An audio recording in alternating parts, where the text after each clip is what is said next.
voir dans cette vidéo comment déterminer la température de surface d'une étoile. Tout corps ayant une température supérieure à 0 degré émet un rayonnement électromagnétique. Le rayonnement électromagnétique présente différents domaines suivant la longueur d'onde qui se mesure en mètres. Un domaine qui va particulièrement nous intéresser aujourd'hui, c'est le domaine du visible, qui est compris entre 400 et 800 nanomètres. En effet, la lumière émise par nos étoiles, comme le Soleil ou d'autres étoiles, est souvent comprise dans ce domaine-là. Un corps peut donc émettre un rayonnement du fait de sa température, mais il peut également absorber un rayonnement qu'il aurait reçu, ou encore transmettre un rayonnement reçu, et enfin réfléchir un rayonnement reçu. Pour étudier le rayonnement dû à la température, un physicien, Max Planck, a introduit en 1900 le modèle du corps noir. Un corps noir, c'est un objet idéal qui n'existe pas en réalité. Il absorbe tout rayonnement sans réfléchir ni en transmettre. C'est ce que l'on voit schématisé ici.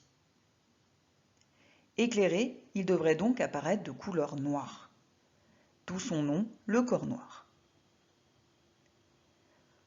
Ce corps noir, du fait de la forte absorption de rayonnement, voit sa température augmenter, ce qui entraîne l'émission d'un rayonnement dit thermique que l'on observe ici. Décomposons la lumière de ce rayonnement thermique afin d'en obtenir un spectre. La particularité de ce spectre de rayonnement thermique est qu'il est continu, c'est-à-dire que je vais avoir une continuité de lumière sans interruption. Si je fais varier la température, voici comment évolue ce spectre. On voit que plus la température augmente, plus le spectre tend vers le bleu-violet. La température dans l'animation que l'on voit ici est en Kelvin de symbole K. Bien entendu, il existe une relation mathématique qui permet de retrouver notre température en degrés Celsius. La voici, la température en Kelvin, c'est égal à la température en degrés Celsius plus 273,15. Le spectre continu observé précédemment a des longueurs d'onde comprises entre 400 et 800 nanomètres. On est donc ici dans le domaine du visible. Intéressons-nous maintenant au profil spectral d'une étoile. Le profil spectral consiste à tracer l'intensité lumineuse en fonction de la longueur d'onde. On obtient alors une courbe qui va évoluer suivant la température d'un corps. Si on augmente ici la température du corps, voici comment évolue le profil spectral. On observe que l'intensité de la lumière n'est pas homogène pour toutes les longueurs d'onde. En effet, il y a un maximum d'intensité sur une certaine longueur d'onde qu'on appellera lambda max. Observons comment évolue cette longueur d'onde maximale pour différentes températures. On a ici trois courbes correspondant à trois températures différentes. La première correspondant à 3550 Kelvin, la deuxième à 4850 Kelvin et la troisième à 5750 Kelvin. Les lambda max correspondants sont les suivants. Donc pour la courbe grise, il est ici. Pour celle en pointillé ici, et la courbe en rouge ici. On remarque que plus la température augmente, plus le lambda max se déplace vers la gauche. Le lambda max diminue donc quand la température augmente. On retiendra que la température est d'autant plus grande que le lambda max est petit. Pour déterminer la température de surface d'une étoile, tu auras besoin de la loi de Wien. La loi de Wien est une relation mathématique qui relie le lambda max et la température. Elle nous montre que le lambda max varie de façon contraire à la température. C'est-à-dire, si lambda max augmente, la température diminue, et inversement. Voici les différentes formes que tu pourras rencontrer de la loi de Wien.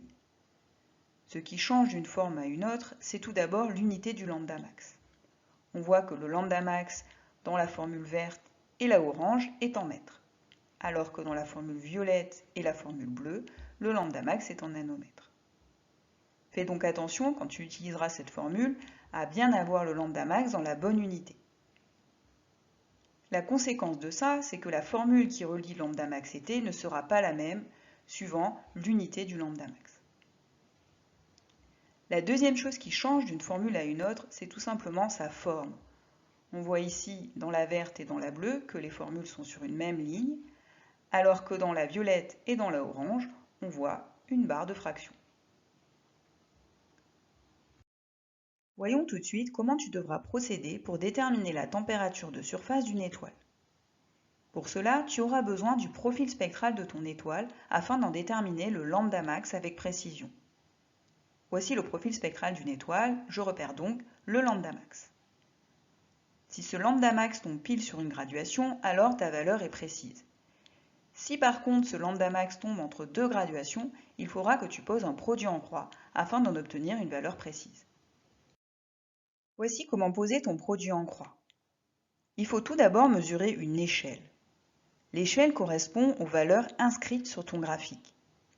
Je peux par exemple mesurer la valeur entre 400 et 500 nanomètres, mais je peux aussi choisir de mesurer entre 400 et 600 ou encore entre 400 et 700. Je choisis ici de mesurer donc entre 400 et 500 nanomètres. J'arrive à 4,2 cm.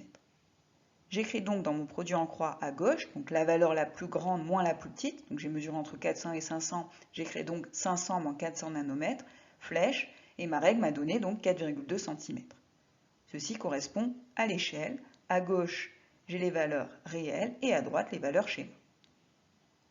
J'effectue ensuite une deuxième mesure, où mon lambda max sera forcément dedans.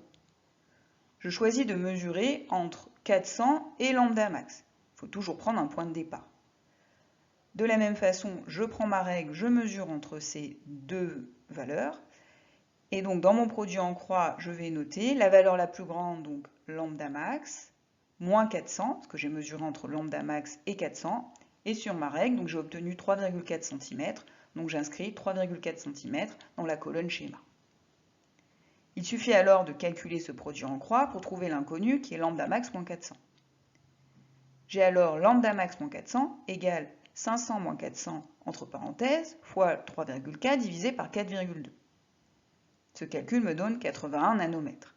C'est en nanomètres car je suis dans la colonne réelle et la colonne réelle correspond au nanomètre. Pour obtenir le lambda max, il suffit alors de faire passer le 400 de l'autre côté de mon équation. Comme il y a moins 400, de l'autre côté ça fera plus 400. Ce qui me fait donc un lambda max de 481 nanomètres. Une fois que tu as trouvé le lambda max, il te suffit d'utiliser la loi de Wien. Une conversion qui peut être utile, c'est de convertir les nanomètres en mètres. 1 nanomètre, c'est 10 puissance moins 9 mètres. Donc mes 481 nanomètres vont me donner 481 fois 10 puissance moins 9 mètres. Voici comment procéder si j'ai la loi de Wien suivante. Je commence par l'analyser. Je vois que dans cette loi de Wien, le lambda max est en mètres et que la température est en Kelvin. J'ai donc bien fait de réaliser ma conversion. Avant de l'utiliser, n'oublie pas d'abord de changer cette formule, parce qu'on cherche T. Si je la change, ça me donne T égale 2,90 divisé par lambda max. Je remplace donc le lambda max avec ma valeur convertie, et en faisant le calcul, j'arrive à 6029. Attention à ne pas oublier l'unité de la température. Dans la formule, on voit que la température est en Kelvin, donc je précise bien mon unité à la fin. Si tu as la loi de Wien sous cette forme, tu ne devras pas convertir, parce qu'ici, dans cette loi de Wien, le lambda max est en nanomètres. Par contre, il te faudra quand même changer la formule. On commencera donc d'abord par changer la formule pour trouver la température, ce qui donne T égale 2,90 10 puissance 6 divisé par lambda max. Et ensuite, on remplacera lambda max en nanomètres, donc sans conversion. Le calcul donnera toujours 6029 Kelvin. Dans cette loi de Wien, on voit que le lambda max est en nanomètres et la température en Kelvin. J'aurai donc simplement à la changer avant de remplacer. Ce qui me donne T égale 2,90 10 moins 6 divisé par lambda max, et lambda max que je mettrai directement en nanomètres, ce qui me donnera le résultat toujours de 6029 Kelvin. Dans cette dernière loi de Wien, je vois que le lambda max est en mètres, température en Kelvin. Il faudra donc de nouveau changer cette formule, et faire attention quand on remplacera le lambda max à bien l'avoir converti en mètres. Ce qui me permettra d'avoir encore le même résultat que tout à l'heure. La dernière chose qu'on pourra te demander au sujet de cette température de surface d'une étoile, c'est de mettre cette température en degrés Celsius. Nous avons trouvé tout à l'heure une température en Kelvin, et il existe une relation mathématique qui relie cette température en Kelvin et celle en degrés Celsius. En effet, la température en Kelvin, c'est la température en degrés Celsius plus 273,15. Si je veux ma température en degrés Celsius, il faudra faire donc la température en Kelvin moins 273,15, ce qui me fait ici 6029 moins 273,15.